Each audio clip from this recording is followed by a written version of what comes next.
ওই নবীর মেয়ে ফাতেমার দিকে তাকাইয়া দেখো ইন্তেকালের আগে গো মা ফাতেমা ডাক দিয়া কয় স্বামী মক্কা মদিনার কোন মানুষ আমারে দেখে নাই, আমি লম্বা ছিলাম না চিকন ছিলাম কেউ আমারে দেখে নাই, জীবদ্দশায় যেহেতু আমারে কেউ দেখে নাই, মরার পরেও যেন কেউ না দেখে আমারে, আমার লাশটা যেন দেইকা মন্তব্য করতে না পারে। হে স্বামী তোমার দুইটা সন্তান হাসান হোসাইন রে লইয়া আর তুমি আর দুই হাসান হোসাইনকে লইয়া আমি মারা গেলে আমার খাটিয়া ডারাইখা জানাজা পইরা তিনজনে খাটিয়াটা কাঁধে উঠাইয়া আমারে দাফন করিয়া দিও, দুনিয়ার কোনো মানুষকে আমারে দেখাইও না। হযরতে আলী ডাক দিয়া কয় ফাতেমারি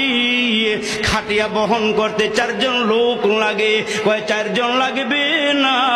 এ আমার স্বামী তিনজন হলেই চলবে। মুসলমান যেদিন ফাতেমা দুনিয়ার থেকে বিদায় হয়ে যায়, ইতিহাসটা অনেক লম্বা, ওই দিকে যাওয়ার সুযোগ আমার নাই। ওই ফাতেমা দুনিয়ার থেকে বিদায় হয়ে গেলে হযরতে আলী আল্লাহকে ডাক দিয়া কয় মাওলা রে ফাতেমা ওসিয়ত করিয়া গেছে যেন তিনজনে খাটটা বহন করে দাফন করিয়া আসি, এই খাটটা তিনজনে কেমনে নিয়ে যাব? হযরতে আলী হাসান হোসাইনকে নিয়ে বসিয়া আছি, ইন্দিমে টাইমে বাহিরে নজর করিয়া দেখে হযরতে আবু যর গিফারি রাদিয়াল্লাহু তাআলা আনহু হযরতে আলীর ঘরের দিকে আসতেছে। হযরতে আলী ডাক দিয়া কয় হাসান হোসাইন রে, ওই যে আবু যর গিফারি রে দেখা যায়, কাছাকাছি আসলে পরে হযরতে আবু যর গিফারিকে ডাক দিয়া কয় আবু যর তোমাকে এই মুহূর্তে এখানে কে পাঠাইলো, কে আসার জন্য বলেছে? হযরতে আবু যর ডাক দিয়া কয় আলী